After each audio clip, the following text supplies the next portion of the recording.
In the past 2 years, we've been achieving so many things. One is that we have a national strategy on REDD+. It's now being used as a reference of all the programming and action plan that's taken place on the ground. Now we are in the process to finalize the so-called One Map as a reference. One Map is very important. In the past, we have a number of versions of maps. The other is we are closing to finalize National REDD+ Agency, also having this so-called the funding instrument, the MRV, the mainstreaming, and one thing that is really important is with regard to the moratorium.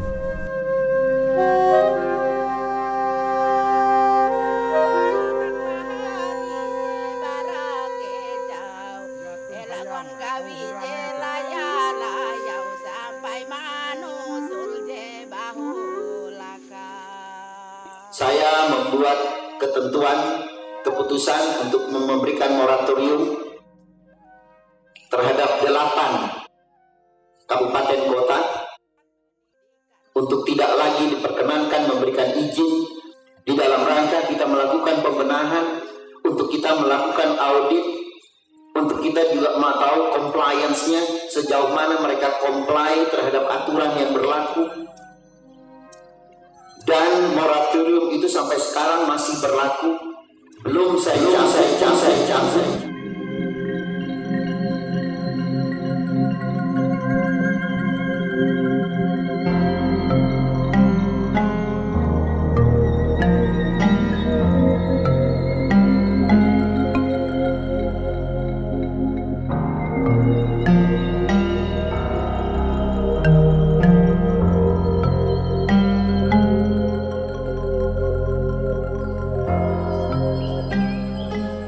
Selama 2 tahun berjalannya kebijakan impres moratorium ini, Walhi sebagai organisasi lingkungan melakukan pemantauan terhadap kebijakan ini.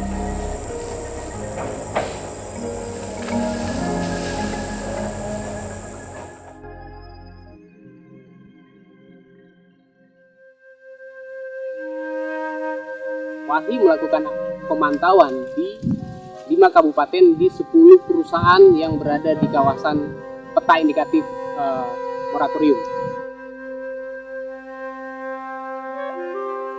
Hingga saat ini kami masih menemukan bahwa perusahaan tersebut terus melakukan pembukaan hutan dan lahan gambut di kawasan moratorium.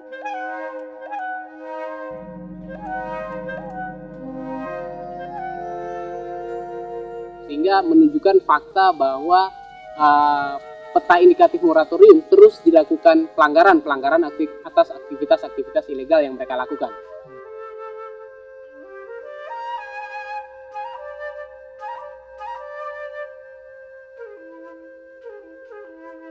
Di sisi lain, Walhi menemukan bahwa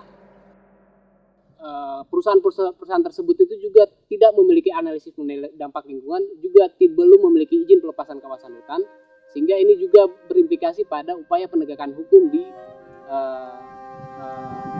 kebijakan moratorium.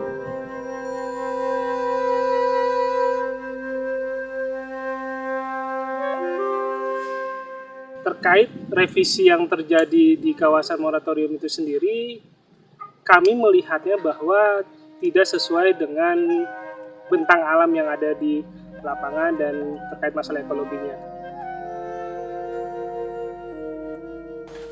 Berdasarkan data moratorium yang pertama kali keluar itu luasannya mencapai 5,3 juta hektar sekian. terjadi perubahan di mana terjadi revisi 1, revisi 2, dan revisi terakhir. Terjadi perubahannya bahwa kawasan moratorium itu semakin mengecil. Kondisi ini kita perhatikan lebih mengarah pro kepada wilayah konsesi. Dan itu sangat terlihat dengan sangat-sangat jelas, di mana banyak wilayah-wilayah konsesi yang keluar dari wilayah moratorium.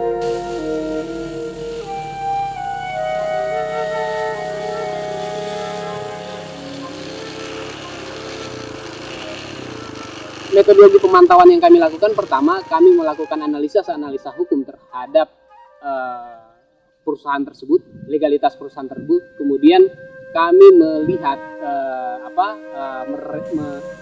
mengoverlay peta-peta perizinan tersebut dengan peta PIPIP.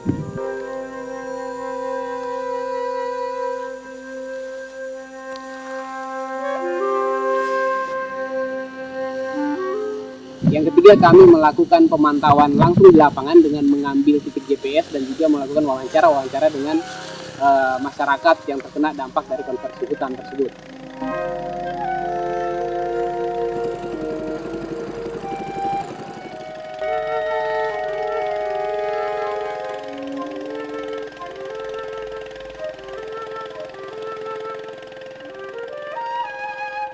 Di sini ancaman yang sangat berat, yaitu terutama perusahaan sawit yang saat sekarang sedang beroperasi itu dalam kegiatan penanaman. Bahkan kami sebagai masyarakat melakukan perlawanan sehingga tidak menerima adanya kehadiran sawit. Namun di tingkat desa mereka selalu memaksa keadaan diri, selalu mendekat dengan aparat pemerintah desa, terutama BPD dan kepala desa. Jadi kan bikin konflik aja kepada masyarakat. Jadi sampai kapanpun kami itu tetap bertekad untuk mempertahankan hak-hak kami. Berkaitan lagi dengan kebijakan pemerintah juga. Kenapa sih kok mereka mau menetapkan suatu moratorium, sedangkan kawasan-kawasan di sini sudah kelihatanlah adalah kelola masyarakat. Sepanjang kalau untuk perusahaan sawit mereka berani mengeluarkan izin yang ribuan hektar, tapi kalau untuk masyarakat kok untuk 1 hektar 2 hektar aja juga susah.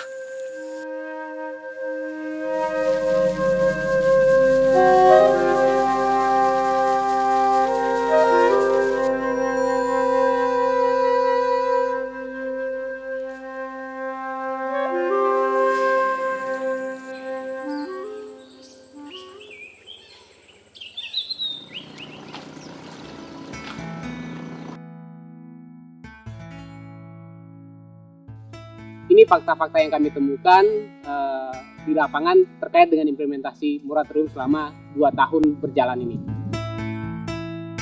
Fakta-fakta tersebut menunjukkan bahwa moratorium dengan kebijakan impres ini tidak berjalan secara efektif. Sehingga perlu ada satu kebijakan yang lebih progresif untuk melindungi hutan dan lahan gambut di Kalimantan Tengah. Hal yang harus dilakukan oleh moratorium ini tidak berdasarkan waktu, tapi berbasis pada kriteria dan indikator sosial. Yang harus dilakukan pertama, melakukan review terhadap perizinan-perizinan ilegal di Kalimantan Tengah dan juga melakukan penegakan hukum. Kedua, melakukan identifikasi wilayah-wilayah ekologi genting dan kawasan-kawasan kelola rakyat untuk dijadikan kebijakan yang lebih kuat dalam moratorium. Ketiga, moratorium ini harus memasukkan satu skema resolusi konflik dan juga mekanisme pengaduan, sehingga kebijakan moratorium ini mampu menurunkan, menyelesaikan konflik-konflik agraria yang terjadi selama ini.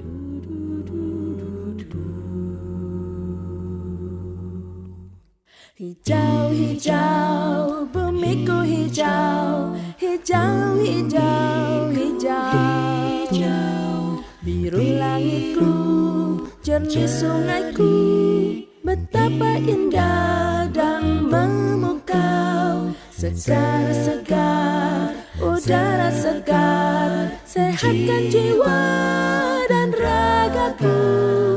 Rintik rintik hujan dan sepoi angin menambah cantik wajah bumiku.